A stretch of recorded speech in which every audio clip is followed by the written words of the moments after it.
Hey guys, so I figured out a little trick to look at things on here, and so let's take a look at this penny.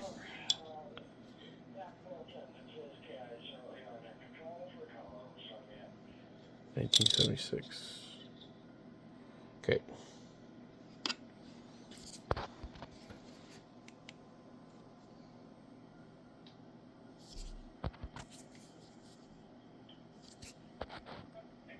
Watch this.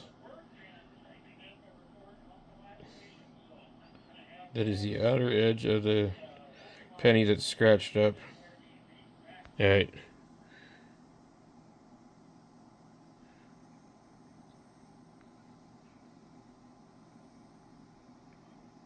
See if I can get this thing. It's pretty cool. So you're not really supposed to use a microscope to do this, but it works. Alright, so things are not, they're upside down.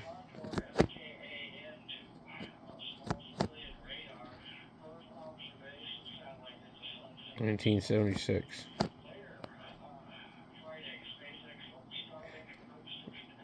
Pretty cool. So it's inverted, like a regular telescope.